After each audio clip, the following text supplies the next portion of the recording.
Dalam banyak perbincangan tentang pembangunan kanak-kanak, perhatian sering tertumpu kepada hasil akhir, iaitu keputusan peperiksaan, disiplin di sekolah atau prestasi akademik.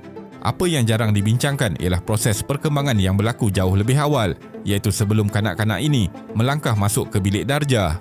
Sebenarnya, masih ramai kanak-kanak yang berdepan kesukaran dalam perkara asasi seperti kemahiran sosial, emosi dan pembelajaran. Masalah ini terbentuk sedikit demi sedikit akibat kekurangan sokongan sejak awal, lalu terkumpul menjadi beban besar yang memberi kesan jangka panjang kepada individu dan masyarakat. Jadi dalam video kali ini, kita akan melihat bagaimana masalah yang dianggap kecil akan bertukar menjadi beban besar di kemudian hari. Teruskan menonton.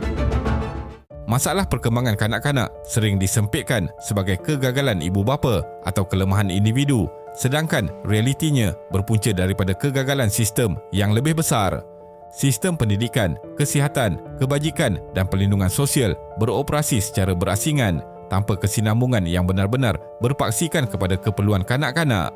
Akibatnya, ramai kanak-kanak tercicir di celah-celah struktur ini yang mana ia sepatutnya melindungi dan menyokong mereka sejak awal kehidupan.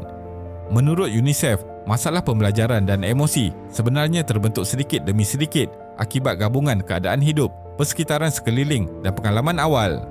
Apabila sokongan awal tidak diberikan secara konsisten, masalah-masalah kecil ini akan terkumpul dan mula memberi kesan yang serius hingga akhirnya dirasai sepanjang hayat oleh individu yang mengalaminya serta komuniti di sekeliling mereka. Dalam konteks ini, tempoh awal kanak-kanak merupakan fasa paling kritikal dalam perkembangan seseorang. Ia memerlukan sokongan yang mencukupi supaya potensi kanak-kanak dapat dibentuk sepenuhnya sebelum jurang perkembangan menjadi terlalu besar dan sukar untuk dipulihkan kemudian. Jika peluang perkembangan awal yang hanya datang sekali seumur hidup ini terlepas, potensi mereka untuk berjaya juga berisiko hilang.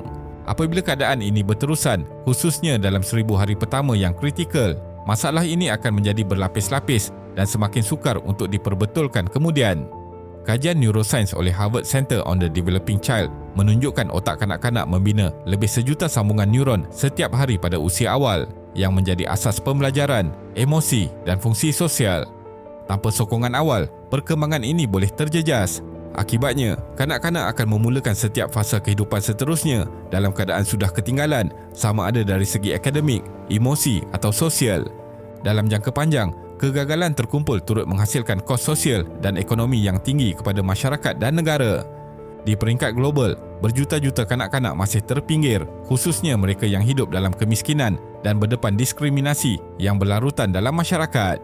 Bagi kelompok ini, peluang awal kehidupan untuk membina potensi diri sering terlepas tanpa intervensi yang benar-benar bermakna. Laporan oleh UNICEF dan agensi antarabangsa lain menunjukkan bahawa ramai daripada mereka ini membesar tanpa akses konsisten kepada nutrisi berkhasiat, penjagaan kesihatan asas dan persekitaran yang selamat.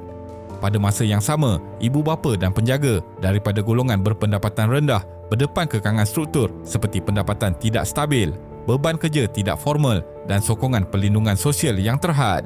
Kekangan ini sebenarnya menyebabkan ibu bapa sukar memberikan perhatian dan sokongan yang diperlukan oleh anak-anak walaupun mereka telah pun berusaha sedaya upaya dalam keadaan serba terbatas.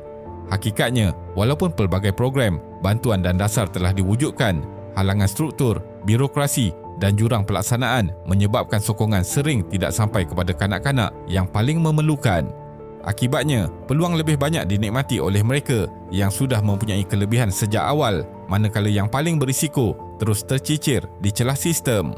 Kegagalan sokongan awal tidak terhenti pada zaman kanak-kanak tetapi berlarutan sepanjang hayat dan akhirnya memberi kesan kepada masyarakat secara keseluruhan. Banyak kesan ini tidak muncul dalam statistik kerana ia bukan terus kelihatan sebagai keciciran atau jenayah, sebaliknya muncul dalam bentuk lebih membimbangkan. Apabila ini berlaku, negara terpaksa menanggung kos yang lebih tinggi melalui intervensi lewat dan sokongan jangka panjang. Dalam satu laporan dari Harvard Center on the Developing Child, mereka menegaskan bahawa kos membaiki kegagalan perkembangan kanak-kanak meningkat dengan ketara apabila usia bertambah kerana struktur otak dan corak tingkah laku telah menjadi lebih kukuh dan semakin sukar diubah. Inilah beban sebenar pada masa depan, bukanlah semata-mata kewangan, tetapi kehilangan modal insan yang sepatutnya dapat dicegah sejak awal. Kesan ini tidak berlaku secara mendadak. Ia mula kelihatan apabila kanak-kanak yang kurang mendapat sokongan awal membesar dan memasuki fasa remaja. Apabila kanak-kanak membesar tanpa sokongan emosi dan kemahiran asas yang kukuh, kesannya sering mula kelihatan dengan lebih jelas pada usia remaja. Kesukaran mengawal emosi, kelemahan kemahiran sosial dan jurang akademik bukan lagi isu kecil, tetapi menjadi faktor risiko kepada keciciran sekolah, penglibatan dalam tingkah laku berisiko dan rasa terpinggir daripada masyarakat. Masalah ini jarang bermula dengan niat untuk melakukan kesalahan. Ia selalunya berpunca daripada ketiadaan bimbingan dan keyakinan diri yang dibina sejak awal. Apabila seorang remaja tidak melihat nilai dirinya dan tidak nampak hala tuju masa depan yang jelas, kecenderungan untuk mencari penerimaan dalam kelompok yang salah menjadi lebih tinggi.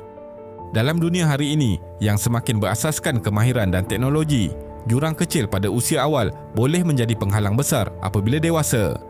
Kanak-kanak yang ketinggalan dalam literasi asas, kemahiran berfikir dan literasi digital akan berdepan kesukaran menembusi pasaran pekerjaan yang semakin kompetitif. Akibatnya, mereka cenderung terperangkap dalam pekerjaan tidak formal, berpendapatan rendah dan tidak stabil. Kitaran ini bukan sahaja menjejaskan individu, tetapi turut memberi kesan kepada produktiviti dan daya saing negara secara keseluruhan. Pelaburan yang sepatutnya membina potensi akhirnya terpaksa digunakan untuk menangani kesan kegagalan yang telah berakar. Dalam konteks inilah, di Malaysia terdapat satu inisiatif yang dikenali sebagai Project Inspire. Daripada menunggu sehingga masalah pembelajaran dan emosi menjadi krisis, Project Inspire bertindak lebih awal ketika kanak-kanak masih berada dalam fasa pembentukan. Pendekatan ini membolehkan perubahan positif berlaku dengan lebih berkesan dan pada kos yang jauh lebih rendah. Melalui sokongan yang menyeluruh merangkumi pembentukan sahsiah dan kepimpinan, kemahiran akademik, pendidikan STEM, literasi digital dan kemahiran vokasional, Project Inspire memberi kanak-kanak asas yang kukuh untuk membina masa depan.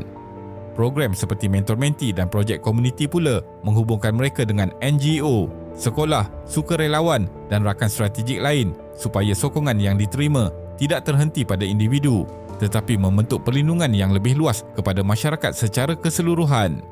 Lebih penting, Project Inspire mengubah pendekatan daripada reaktif kepada preventif. Dengan cara ini, projek ini berfungsi sebagai pelindung menyeluruh kepada masyarakat. Kesimpulannya, Project Inspire perlu dilihat sebagai titik kritikal untuk bertindak sekarang sebelum kegagalan kecil hari ini menjadi beban besar pada masa hadapan.